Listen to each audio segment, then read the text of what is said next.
अब आप सुनेंगे राजा धर्मात्मा और परमेश्वर की कथा। एक राजा बड़ा धर्मात्मा, अन्यायकारी और परमेश्वर का भक्त था। उसने ठाकुर जी का मंदिर बनवाया और एक ब्राह्मण को उसका पुजारी नियुक्त कर दिया। वो ब्राह्मण बड़ा सदाचारी, धर्मात्मा और संतोषी था। वो राजा से कभी कोई याचना नहीं करता था। राजा भी उसके स्वभाव पर बहुत प्रसन्न था। उस राजा के मंदिर में पूजा करते हुए 20 बरस गुजर गया। उसने कभी भी राजा से किसी प्रकार का कोई प्रश्न नहीं किया। राजा के यहाँ एक लड़का पैदा हुआ। राजा ने उसे पढ़ा लिखा कर विद्वान बनाया और बड़ा होने पर उसकी शादी एक सुंदर राजकन्या के साथ करा दी। शादी करके जिस दिन राजकन्या को अपने राजमहल में ले आया, उस रात्रि में राजकुमारी को नींद ना आई। वो इधर उधर घूमने लगी। जब अपने पति के पलंग के पास आई तो क्या देखती है कि हीरे जवाहरात जड़ित मूठे वाली एक तलवार पड़ी है। जब उस राजकन्या ने देखने के लिए वो तलवार मैदान में से बाहर निकली, तब तिरछन धार वाली और बिजली की समान प्रकाश वाली तलवार देखकर वो डर गई। वो डर के मारे उसके हाथ से तलवार गिर पड़ी और राजकुमार की गर्दन पर जा लगी। राजकुमार का सिर कट गया और वो मर गया। राजकन्या पति के मरने का बहुत शोक करने लगी। उसने परमेश्वर से प्रार्थना की कि हे प्रभु, मुझसे अचानक यह पाप कैसे हो गया। पति की मृत्यु मेरे ही हाथों हो गई। आप तो जानते ही हैं, परंतु सभा में मैं सत्य ना कहूँगी, क्योंकि इससे मेरे माता पिता और सास ससुर को कलंक लगेगा और इस बात पर कोई विश्वास भी नहीं करेगा। प्रात काल में जब पुजारी कुएं पर स्नान करने आया तो राजकन्या ने उसको देखकर विलाप करना शुरू किया और इस प्रकार करने लगी, मेरे पति को कोई मार गया है। लोगों इकट्ठा हो गया और राजा साहेब आकर पूछने लगे, किसने मारा है। वो कहने लगी, मैं जानती तो नहीं कि कौन था, परंतु उसे ठाकुर जी के मंदिर में जाते देखा था। राजा समेत सब लोगों ठाकुर जी के मंदिर में आए तो ब्राह्मण को पूजा करते हुए देखा। उन्होंने उसको पकड़ लिया और पूछा, तूने राजकुमार को क्यों मारा। ब्राह्मण ने कहा, मैंने राजकुमार को नहीं मारा है। मैंने तो उनका राजमहल में भी नहीं देखा है। इसमें ईश्वर साक्षी है। बिना देखे किसी पर अपराध का दोष लगाना ठीक नहीं है। ब्राह्मण की तो कोई बात ही नहीं सुनता था। कोई कुछ कहता था तो कोई कुछ।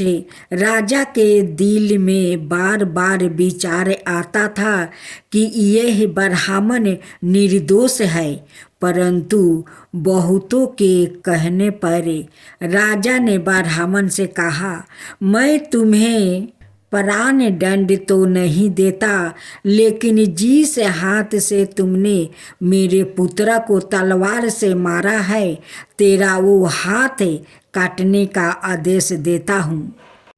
ऐसा कहकर राजा ने उसका हाथ कटवा दिया।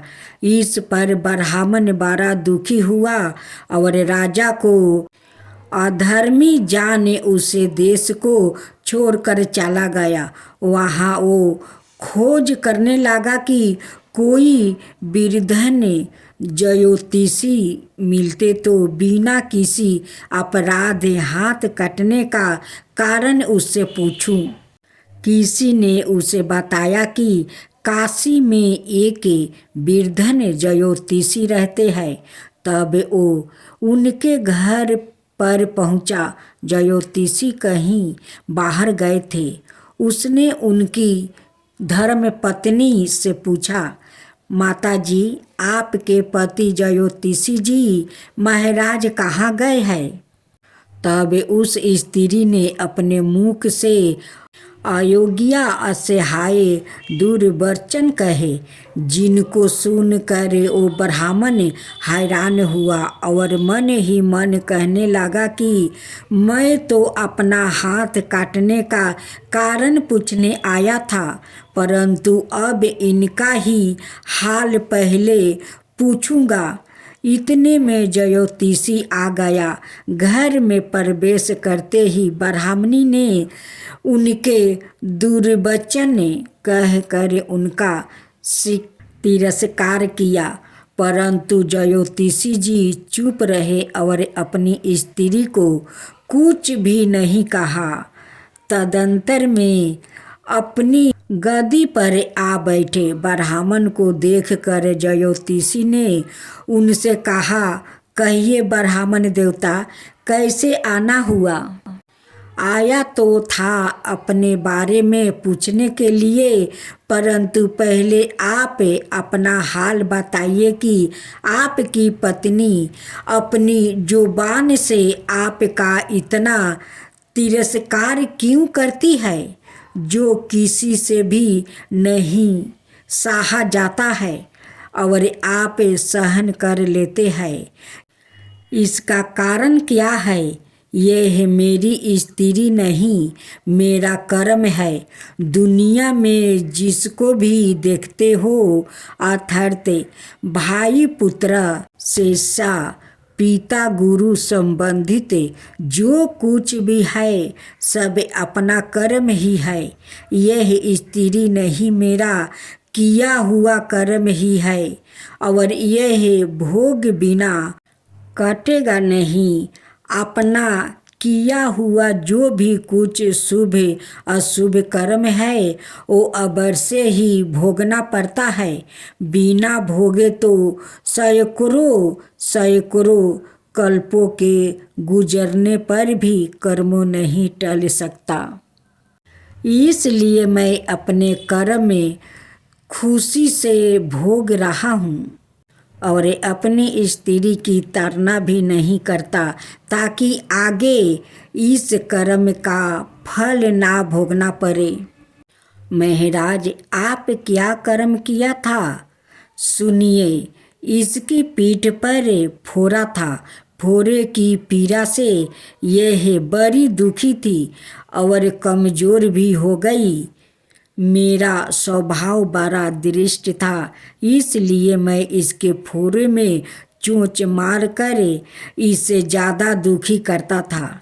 जब दर्द के कारण यह कूदती थी तो इसकी फजीहत देखकर मैं खुश होता था। मेरे डर के कारण यह साहस बाहर नहीं निकलती थी, किंतु मैं इसको ढूंढता फिरता था। यह जहाँ मिले वो ही इसे दुखी करता था। आखिर मेरे द्वार बहुत सताए जाने पर तरस होकर यह गांव से 10 से 12 मील दूर जंगल में चली गई। वहाँ गंगा जी के किनारे सघन वन में हरा हरा घास खाकर और मेरी चोटों से बचकर सुखपूर्वक रहने लगी। लेकिन मैं इसके बिना नहीं रह सकता था। इसको ढूंढते ढूंढते मैं उसी वन में जा पहुंचा और वहाँ उसे देखते ही मैं इसकी पीठ पर जोर से चोंच मारी तो मेरी चोंच इसकी हड्डी में चुभ गई। इस पर इसने अनेक प्रयास किया, फिर भी चोंच ना छूटी।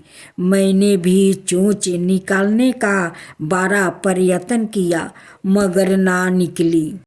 पानी के भय से ही यह दृष्टि मुझे छोड़ेगा, ऐसा सोचकर यह गंगा जी में प्रवेश कर गई, परंतु वहाँ भी मैं अपनी चोंच निकाल ना पाया। आखिर में यह बड़े प्रवाह में प्रवेश कर गई। गंगा का प्रवाह तेज होने के कारण हम दोनों बह गया और बीच में ही मर गया। तब गंगा जी के प्रभाव से यह दोनों ब्राह्मणी बनी और मैं बड़ा भारी ज्योतिषी बना। अब यही मेरी स्त्री हुई जो मेरे प्राण पर्यंत अपने मुख से गाली निकाल कर मुझे दुख देगी और मैं भी अपने पूर्व कर्मों का फल समझकर सहन करता रहूँगा। इसका दोष नहीं मानूंगा, क्योंकि यह किए हुए कर्मों का ही फल है, इसलिए मैं शांत रहता हूँ।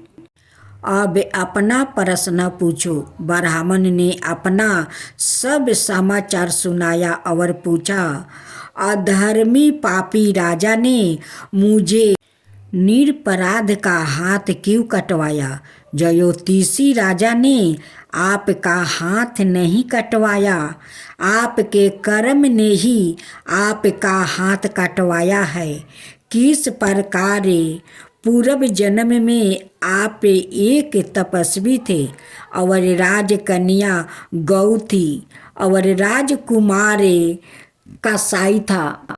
वो कसाई जब गौ को मारने गया तब गौ बेचारी जान बचाकर आपके सामने से जंगल में भाग गई। पीछे से कसाई आया और आपसे पूछा कि इधर कोई गाय तो नहीं गया है? आपने प्रण कर रखा था कि झूठ नहीं बोलूँगा। अत जिस तरफ गौ गई थी उस तरफ आपने हाथ से इशारा किया तो उस कसाई ने जाकर गौ को मार डाला। गंगा के किनारे वो उसकी चमड़ी निकाल रहा था। इतने में ही उसे जंगल से शेर आया और गौ और कसाई दोनों को खाकर गंगा जी के किनारे ही उनकी हड्डियाँ उसमें बह गई। गंगा जी के प्रताप से कसाई को राजकुमार और गौ को राजकन्या का जन्म मिला। एम पूर्व जन्म के किए हुए उस कर्म ने एक रात्रि के लिए उन दोनों को इकट्ठा किया। क्योंकि कसाई ने गौ को अहिंसा से मारा था, इसी कारण राजकन्या के हाथों अनायास से ही तलवार गिरने से राजकुमार का सिर कट गया और वो मर गया। इस तरह अपना फल देकर कर्म निर्मित हो गया। तुमने जो हाथ का इशारा रूप कर्म किया था उस पाप कर्म ने तुम्हारा हाथ कटवा दिया है। इसमें तुम्हारा ही दोष है, किसी अन्याय का नहीं। ऐसा निश्चय करे, सुख पूर्वक रहो। कर्म फल का भोग टालता नहीं, कितना सहज है। ज्ञान